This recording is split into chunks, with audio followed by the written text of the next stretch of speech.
Hi friends, this is Hari. Cinema bus அப்டேட்டில் அதிரடியான ஒரு அறிவிப்போட வந்திருக்குங்க. சன் பிக்சர்ஸ் இந்த கூலி திரைப்படத்தை இது வரைக்கும் தமிழ் சினிமா பார்க்காத ஒரு பெரிய உச்சத்துக்கு கொண்டு போயிடணும், ஒரு பெரிய சாதனை பண்ணிடணும் ரிலீஸில் அப்படின்றதுல அவங்க கரெக்டாக இறங்கி வேலை செய்கிறாங்க. தமிழ்நாட்டில் எல்லா தேட்டர்லையும் இந்த படம் ரிலீஸ் ஆக போகுது. கேரளா, ஆந்திரா, கர்நாடகா, தெலுங்கானா, ஸோ இந்த 4 பக்கத்து ஸ்டேட்லையும் இருக்கக்கூடிய 4 ஸ்டேட்லையுமே ஆல்மோஸ்ட் 85% ஆஃப் தேட்டர்ஸை வந்து பேசினிருக்காங்க. அதற்கான வேலைகளில் அவங்க இறங்கிட்டாங்க. ஸோ அப்படி பார்த்தீங்கன்னாக்கா 85% ஆஃப் தேட்டர்ஸ் வந்து நெய்பரிங் ஸ்டேட்ஸ்லேயே இருக்குனாக்கா இது ஒரு பெரிய சாதனை அப்படின்னு சொல்லுவேன். ஹிந்தியில் ஆல்ரெடி ஓடிடி பிரச்சனைலாம் சால்வ் பண்ணிட்டு நம்ம ஏற்கனவே போன வீடியோவில் பேசியிருந்தோம். அங்கே இருக்கக்கூடிய கார்பரேட் நிறுவனங்களான அந்த மல்டிப்ளெக்ஸ் தேட்டர்ஸ், அந்த முக்கியமான நெட்வொர்க் செயின்ஸ் பிவிஆர், ஐநாக்ஸ்ன்னு சொல்லிட்டு அங்கே இருக்கக்கூடிய முக்கியமான திரையரங்கள்லாம் அவங்க வந்து பிடிச்சிட்டாங்க. ஸோ 3000 ஸ்க்ரீன்ஸுக்கு குறையாமல் நார்த் இந்தியாவில் இந்த படம் ரிலீஸ் ஆக போது. அதில் வந்து மெயின் செல்லிங் பைட்டாக யூஸ் பண்ணது அமெரிக்கான தான்.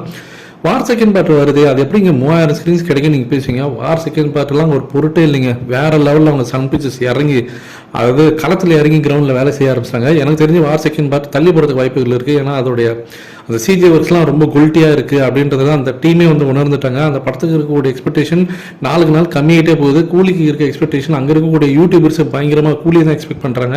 இதை புரிஞ்சுக்கிட்ட வார் செகண்ட் பார்ட் டீம் வந்து கண்டிப்பாக அவங்க தள்ளி போகிறதுக்கு தான் நிறைய வாய்ப்புகள் இருக்குது. ஏன்னா காரணம் என்ன சொல்லுவாங்கன்னா, சிஜி ஒர்க்ஸில் இன்னும் கொஞ்சம் போஸ்ட் ப்ரொடக்ஷன் பண்ணிங்கன்னா தாமதமாகுது, நாங்கள் வந்து அக்டோபருக்கு வந்துக்கிறோம், செப்டம்பருக்கு வந்துடும், அவங்க போயிடுவாங்க தான் எனக்கு தோணுது. லாஸ்ட் மினிட்ல வெயிட் பண்ணி பார்ப்போம். இது ஒரு பக்கம் சம்பவம்னாக்கா, ஓவர்சீஸ் ஏற்கனவே எவ்வளோ கோடி கொடுத்து வாங்கியிருக்காங்க தெரியும். கிட்டத்தட்ட 87 crores கிட்ட ஓவர்சீஸ் ரைட்ஸ் கொடுத்து வாங்கியிருக்காங்க ஒரு தமிழ் படத்துக்குனாக்கா. இது கூலி படத்துக்கு தான் இருக்கிறதுலே ஹையஸ்ட் தமிழ் சினிமாலே.